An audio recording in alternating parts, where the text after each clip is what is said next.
महाभारत में कर्ण ने अपने कवच और कुंडल दान में दे दिए, इसका बेहद में अर्थ क्या है? महाभारत में कर्ण के कवच और कुंडल तीन मांगने आते हैं।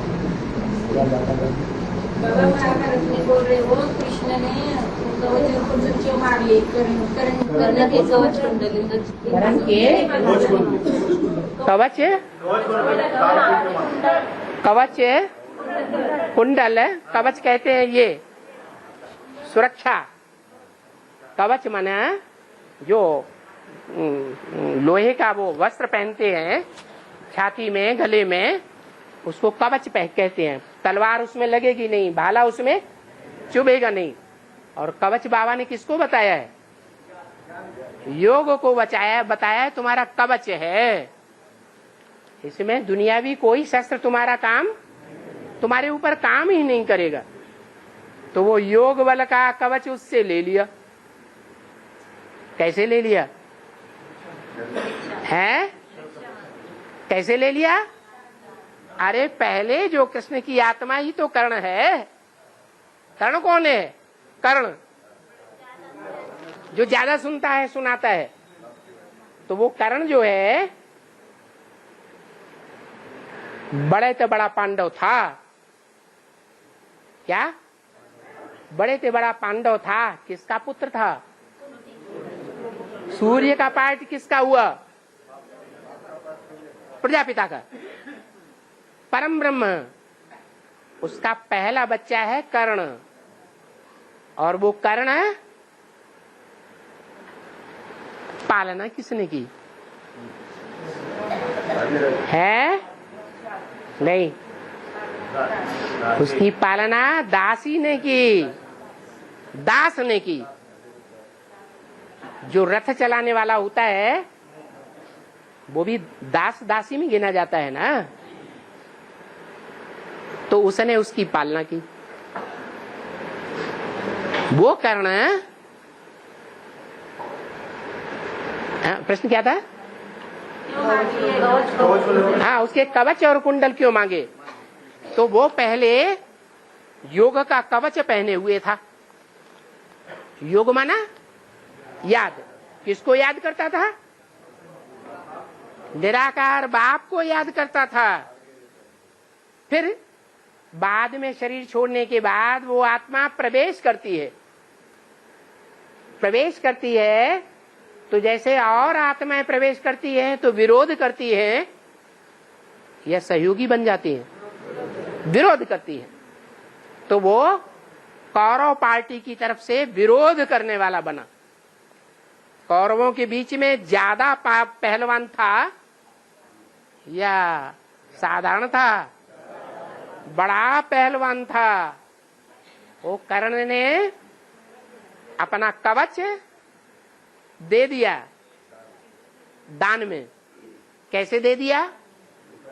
उसने जो सुना कि जो निराकार को याद करने वाले होते हैं वो क्षिप्रगामी होते हैं, तेजी से पुरुषार्थ तो करते हैं लेकिन चरित्रवान नहीं होते। क्या?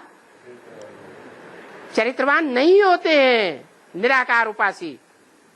जैसे इब्राहिम, बुद्ध, क्राइस्ट, गुरु नानक, ये निराकार उपासी हैं या साकार को मानते? तो ये अपनी प्रजा के बीच में सबसे पहले परम धाम पहुंचते हैं या बाद में? है अपनी प्रजा। जैसे क्राइस्ट है, 500 करोड़ की दुनिया में 200 करोड़ से भी ज्यादा क्रिश्चियंस हैं। उन 200 करोड़ की प्रजा से पहले परम धाम में पहुंचता है या बाद में? किस आधार पर? निराकार को याद करता है। लेकिन घाटा क्या होता है? चरित्रवान नहीं बनता होता, देवताओं जैसा। तो बाबा की बुद्धि में ये बैठ गया, मैं तो अव्वल नंबर का, मैं क्या बनना है मुझे? मुझे देवता बनना है, अरे ये क्या होने जा रहा है। तो ज्ञान सूरी ने ऐसा ज्ञान सुनाया कि उसकी बुद्धि पलट गई और खत से आकर के उसने अपना कवच दे दिया। क्यों? क्योंकि वो साकार में निराकार को याद करना है, ये तो बात बोल दी, समझ ली, लेकिन ये फैसला नहीं कर पाया कि वो साकार है कौन। वो अपने को ही साकार समझता रहा, तो कवच रह गया, कवच तो चला गया। निराकार को याद करता था, वो भी गया, और साकार को पहचाना नहीं, अपने को ही गीता का भगवान साकार में समझता, और साकार शरीर छोड़ गया, तो वो कवच भी गया। और कुंडल, कुंडल माने कानों का श्रृंगार। कानों का श्रृंगार क्या है? जो मुरलियों की श्रीमत है, वो मुरलियों की श्रीमत गहराई से समझ रहा है, समझता ही नहीं, और वो भी गई। तो कुंडल और कवच दोनों ले लिए, तो ताकत तो सारी चली गई। ये युक्ति है किसकी? है भगवान की।